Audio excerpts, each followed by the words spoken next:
Olá, bom dia a todos, tudo bem com vocês? Nós vamos iniciar mais uma aula da nossa escola dominical. Hoje é a lição de número 5, autonomia e felicidade pessoal. Vamos orar pedindo a Deus a direção dessa aula. Senhor nosso Deus, muito obrigado, ó Pai, pela semana que passou, pelo teu cuidado, pelo teu amor, tua graça e misericórdia sobre as nossas vidas, Senhor. Nesse momento, ó Pai, te pedimos por cada professor, cada aula ministrada, Senhor, que o Senhor nos use, Senhor, para a tua honra, para a tua glória, para a edificação do teu povo, Senhor. Abençoe cada aluno que vai assistir essa aula e as demais aulas, Senhor, que sejam ricamente abençoados, que o teu Santo Espírito fale aos corações, que nós possamos praticar dia após dia, ó Pai, tudo que temos aprendido na tua casa, na escola dominical, para que possamos crescer, sermos crentes maduros, cristãos na fé, alicerçados na rocha que é o Senhor. Muito obrigado, Pai, pelos nossos jovens, por tudo que eles já realizaram, pelos projetos de cada um, tanto na igreja quanto na vida pessoal. Que o Senhor esteja abençoando ricamente cada um. Senhor, fortalece os jovens da nossa igreja, que eles estejam sempre animados e sempre prontos para a boa obra, Senhor. Perdoa os nossos pecados, nos ilumine, nos abençoe. Em nome de Jesus. Amém.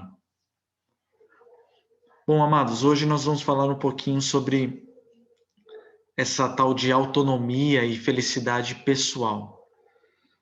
Felicidade é algo que todo mundo busca, todo mundo quer ser feliz, todo mundo quer essa boa vida que estamos aprendendo nessas lições.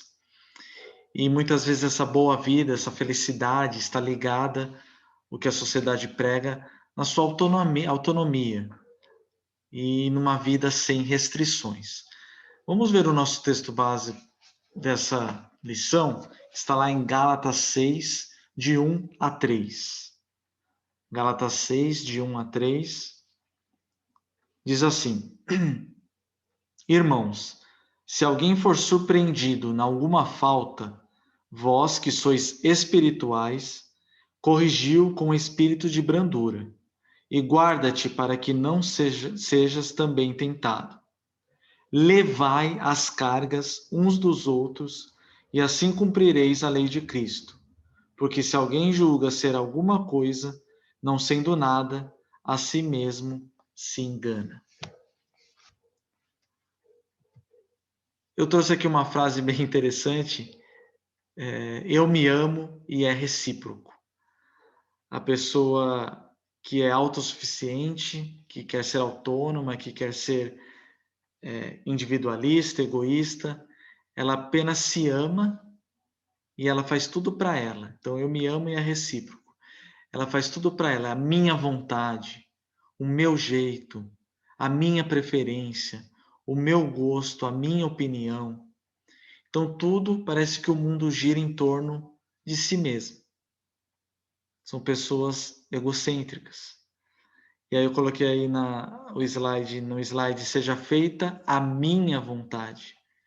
Que quando nós oramos o Pai Nosso, né, seja feita a tua vontade, essas pessoas que buscam apenas a sua própria vontade e querem impor o seu gosto, a sua preferência, a sua opinião, o seu jeito de ser.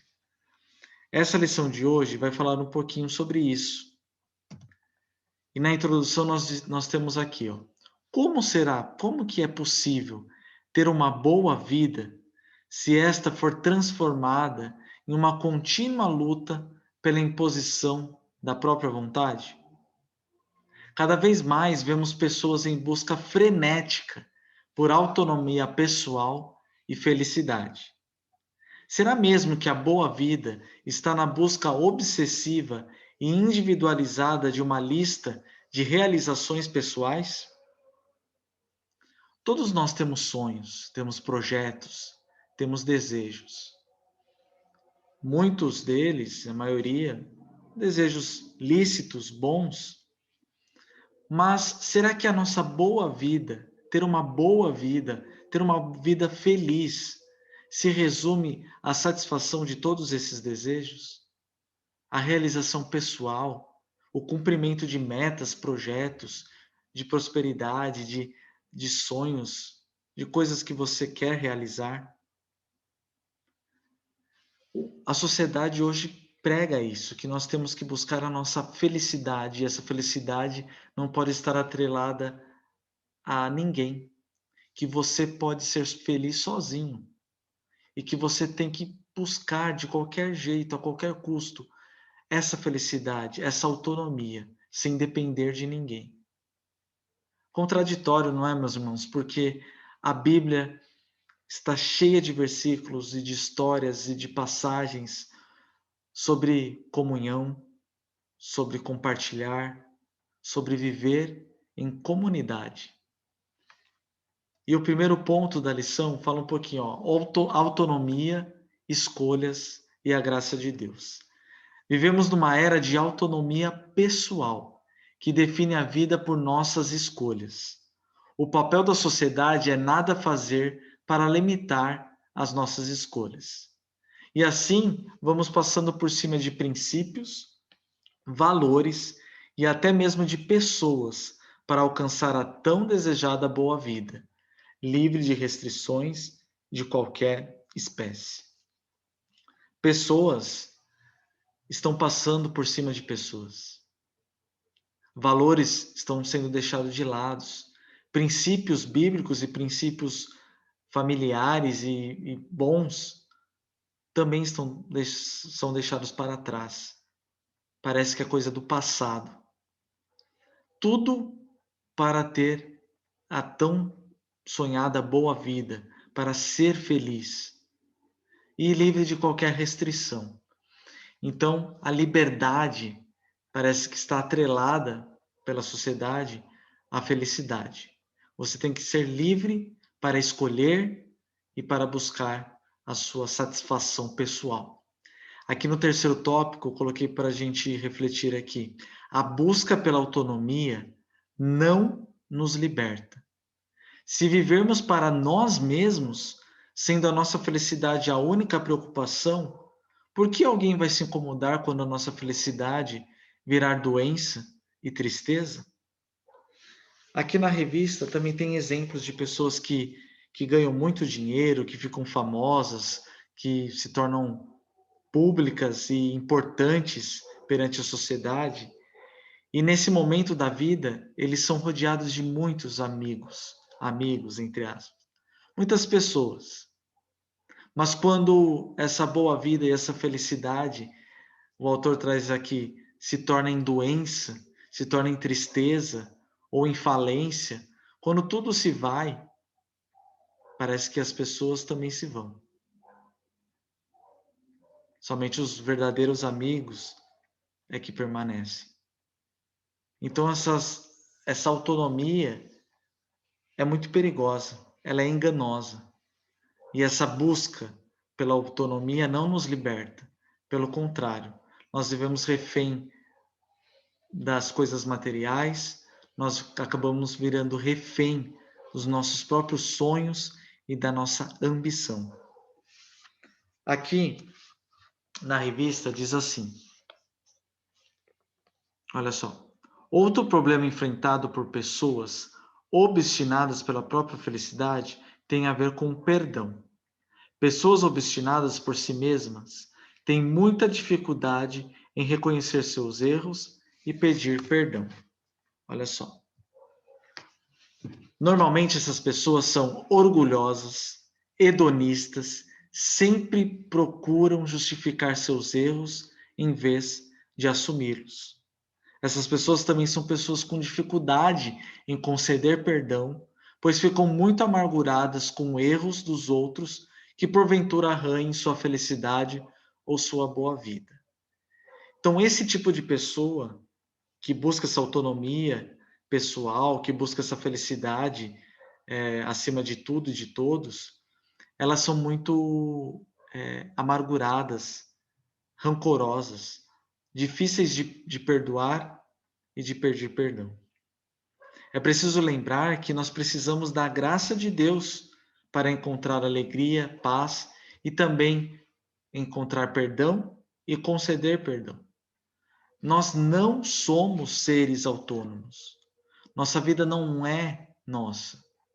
Nós precisamos de Deus e precisamos uns dos outros. A graça de Deus é que nos leva à vida em comunidade. Então, existe um Criador e nós sabemos muito bem quem é. Nosso Deus, o único Deus. Ele é o nosso dono. Ele é o dono das nossas vidas. Ele é o dono dos nossos dias.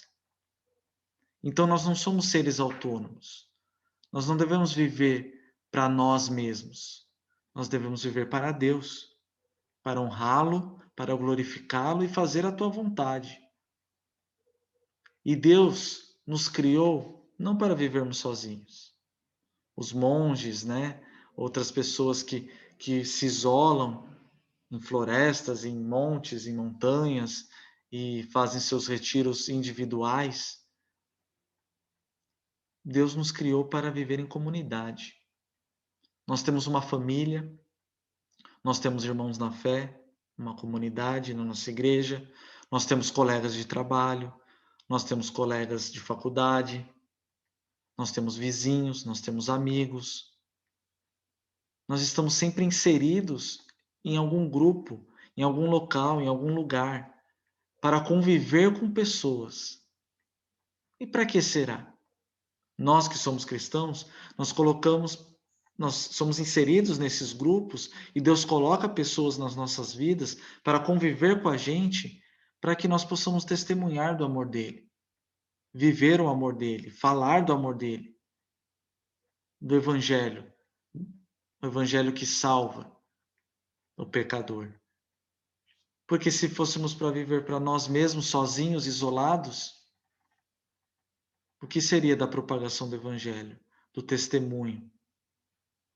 Então nós não somos seres autônomos. Essa lição mostra essa autonomia que a sociedade prega e que a maioria das pessoas buscam, mas nós não somos autônomos. Nós dependemos totalmente de Deus. E também nós dependemos uns dos outros. E aí nós vamos ver mais para frente também. O segundo ponto fala sobre a busca da felicidade. Como eu disse na introdução, todo mundo quer ser feliz. Ninguém quer viver triste, ninguém quer viver só dias cinzentos, de dificuldade, de provação, de enfermidade, de dor, de luto, de choro.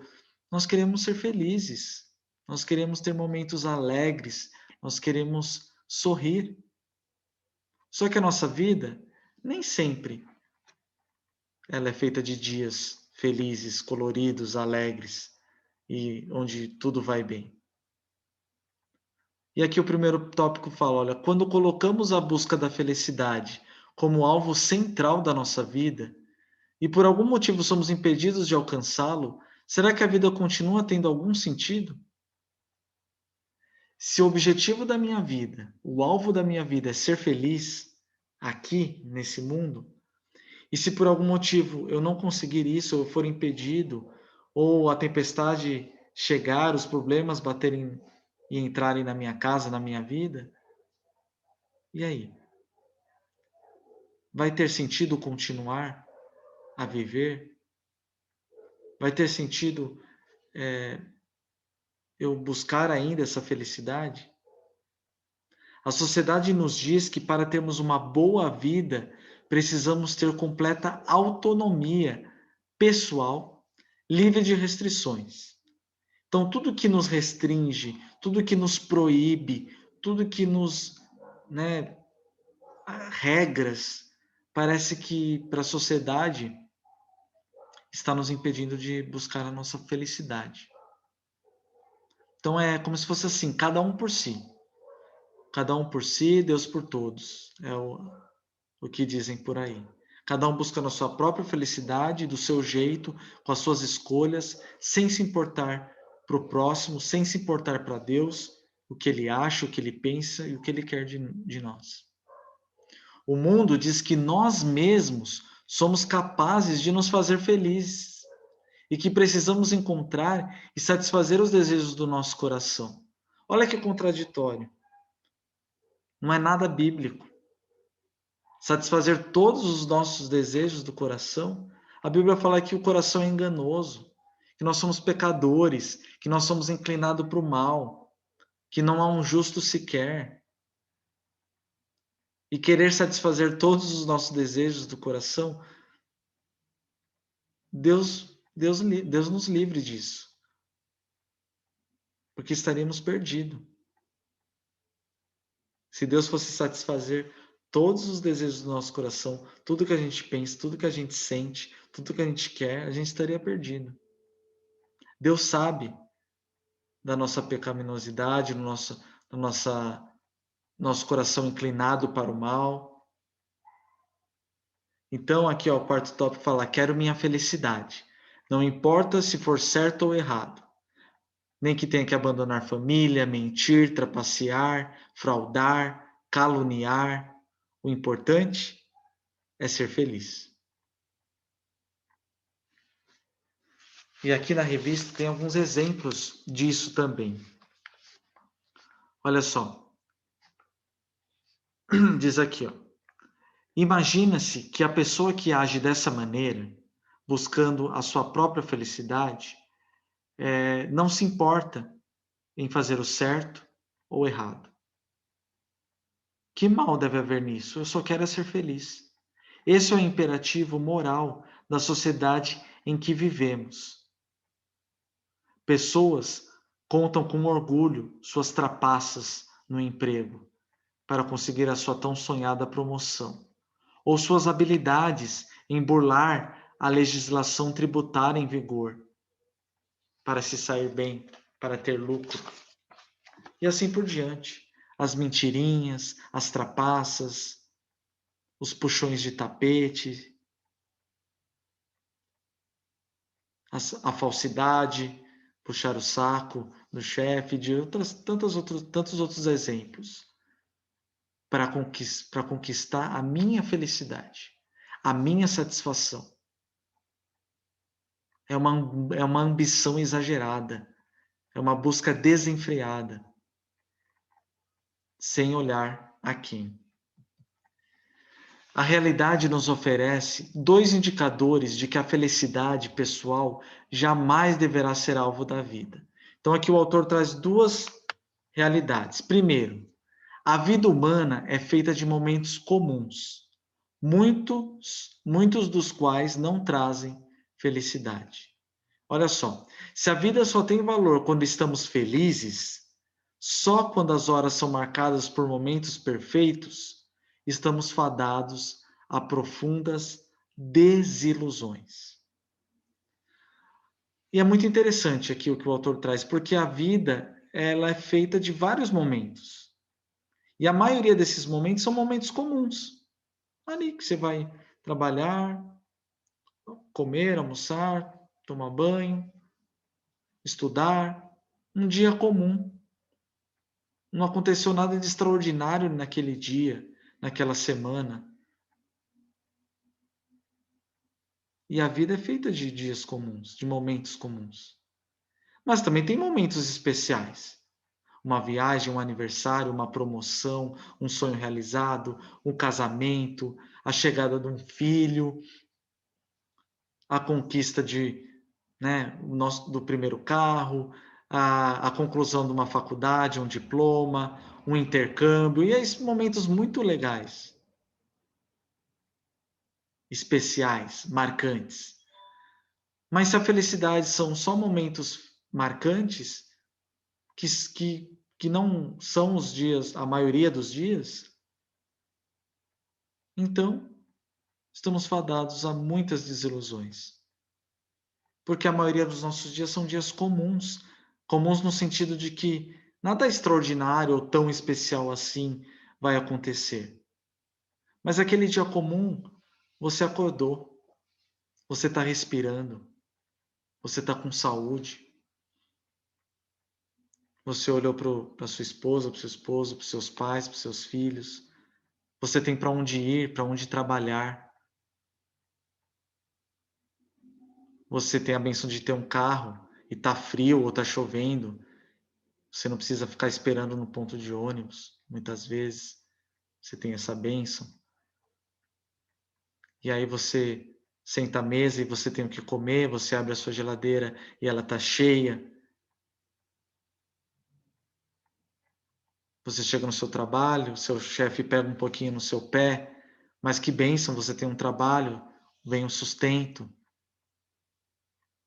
A faculdade, aquela aula chata, aquele professor bravo, mas que está te abençoando, está te ensinando. Quantos queriam ter um diploma, ou queriam estar no seu lugar? E aí, aqueles dias comuns vão se tornando mais especiais, com um gostinho de gratidão. Porque as coisas simples também são especiais. Alguns dizem, né, que a felicidade está nas coisas simples da vida. Então, esse primeiro ponto aqui, essa primeira realidade, nos mostra que a vida é feita de momentos comuns.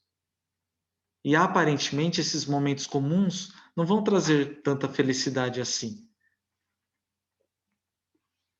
Mas nós devemos aprender a ser gratos e a entender que esses dias comuns são dias criados por Deus, tem mais oportunidades, e Deus é mais um dia que Deus renova o seu amor, a sua misericórdia sobre as nossas vidas. O segundo ponto aqui fala, segunda realidade é que, mesmo quando buscamos a felicidade de forma egoísta e em detrimento de outras pessoas, algo nos diz que isso é errado. Fomos criados para viver em comunidade, de modo que as liberdades individuais devem ser reguladas pela liberdade coletiva. Precisamos ter em vista não apenas aquilo que é nosso, mas também aquilo que é do nosso próximo. Ou seja, não viver para nós mesmos. As liberdades individuais, elas não devem ser maiores, ultrapassadas, né? Pela liberdade coletiva. Ela tem que ser regulada. Existe um bem comum, nós vivemos em sociedade. Eu não posso ferir o meu irmão, o meu próximo. E muitas vezes é isso que acontece. É ferir o próximo, é enganar o próximo, é interferir na liberdade do próximo em detrimento da minha liberdade, da minha satisfação e da minha felicidade. Então, essa busca da felicidade desenfreada, ela é perigosa, porque ela é egoísta, ela é mesquinha e ela não olha no senso comum, ela não olha para o próximo, ela não olha para a comunidade.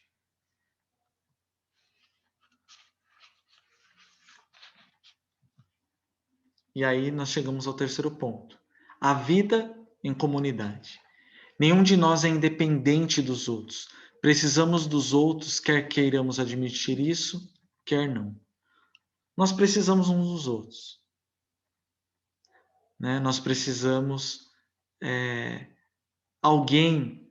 Você está tomando lá o seu leite, pegou sua caixinha lá de leite, alguém tirou o leite da vaca, alguém colocou naquela caixinha na fábrica, né? Alguém trabalhou, alguém preparou, alguém invasou, fez todo o processo, alguém colocou na prateleira do mercado, alguém passou no caixa, né? E assim, vários processos para que aquela caixa de leite chegasse na sua mesa, na sua geladeira, no seu copo, na sua boca, no seu corpo. E assim várias coisas. Dependemos uns dos outros. Olha só, os bebês dependem dos seus pais. Os estudantes dependem dos seus professores. Os filhos dependem dos pais também para pagar suas contas, muitas vezes, para educá-los. Um dependendo do outro. Acreditar que somos independentes é mera ficção. Vivemos em ampla rede de amigos, familiares, colegas do trabalho, um dependendo do outro. Numa empresa é assim também. Um setor depende do outro, um colega depende do outro. Na minha realidade, né, eu como gestor ali no banco, eu dependo de toda a minha equipe para cada um fazer a sua parte, bater a sua meta, para nós alcançarmos o objetivo comum da agência, da empresa como um todo. Se só um faz, eu não vou chegar no objetivo que eu preciso. Então, todos ali, toda a equipe, cada parte, cada colaborador, na sua função, com a sua meta pessoal, precisa cumpri-lo para que todo mundo chegue ao objetivo final. Então, ninguém chega a lugar nenhum sozinho. Ninguém foi criado para viver sozinho. E por mais que essa pandemia nos deixou, né, mais isolados, por outro lado, ela também nos aproximou mais. Através da tecnologia, muitas pessoas não se viam quase nunca, e através, né, de tanta tecnologia como um Zoom, como o WhatsApp e outros, estão se vendo mais, estão se falando mais.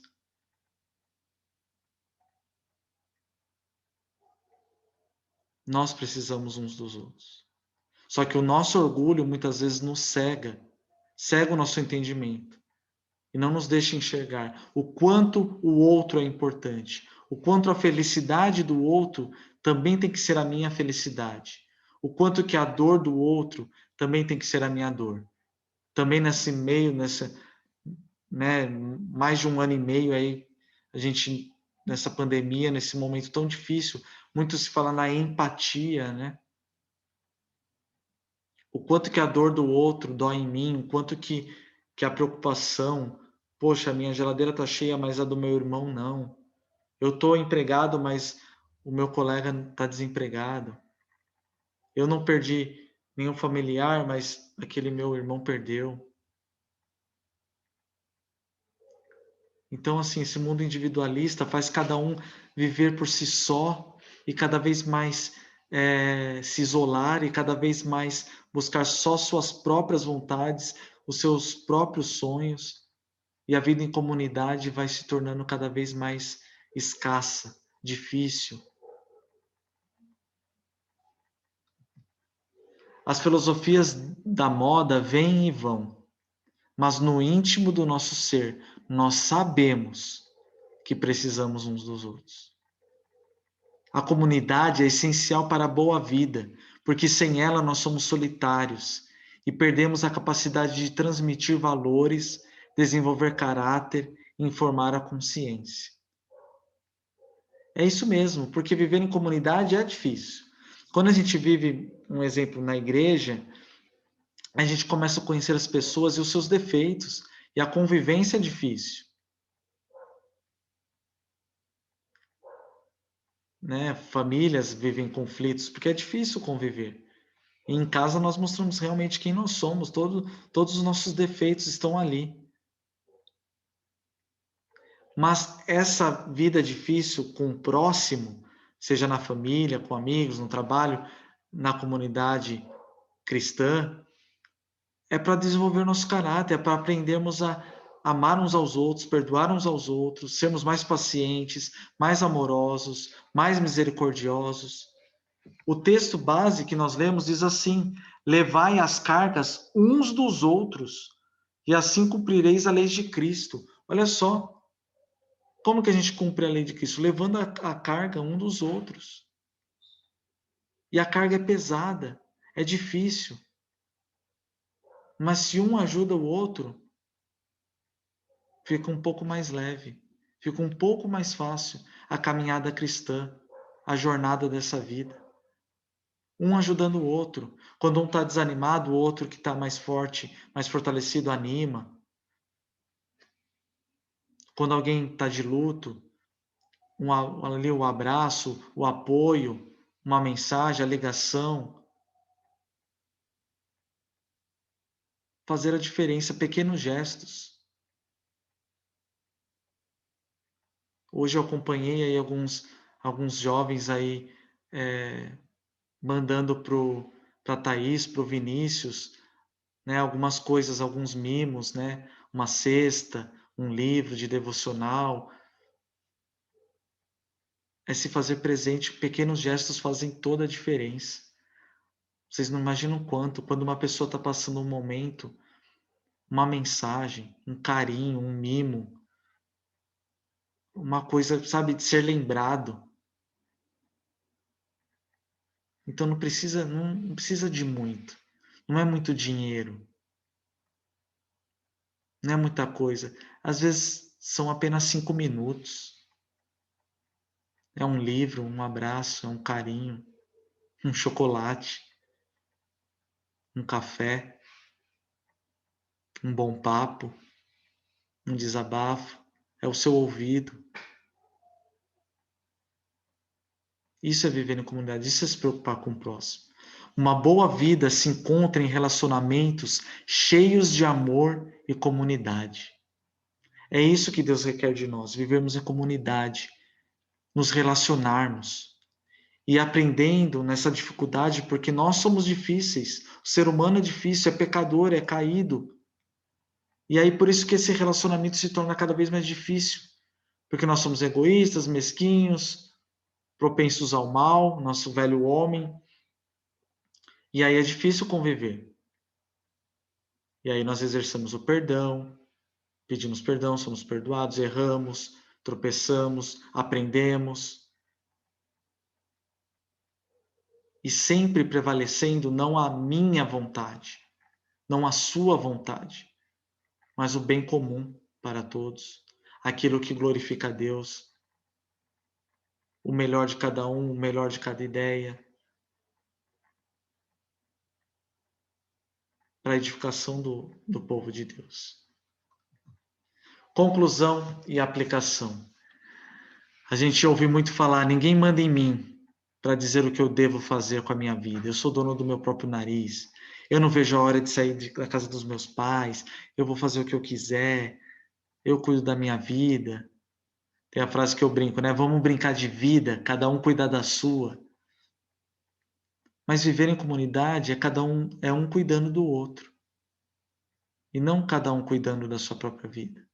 Mas esse cuidar não é um cuidar de ficar se metendo, criticando, julgando, mas é um cuidado de saber como está o meu irmão, de saber como está o meu próximo, de querer estender a mão e ajudar.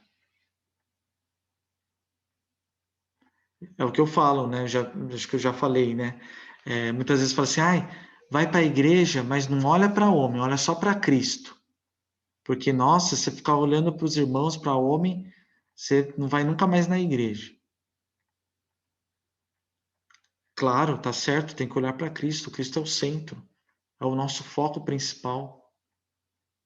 Mas eu também preciso olhar para o meu lado, para quem está sentando do meu lado, para quem está ali participando da ceia comigo, para quem está convivendo comigo na caminhada cristã. Saber se está tudo bem, se precisa de alguma coisa. Um ajudando o outro. Isso é viver em comunidade. Aprendemos com essa lição que a autonomia pessoal é uma farsa e um obstáculo à boa vida, que só pode ser alcançada em comunidade.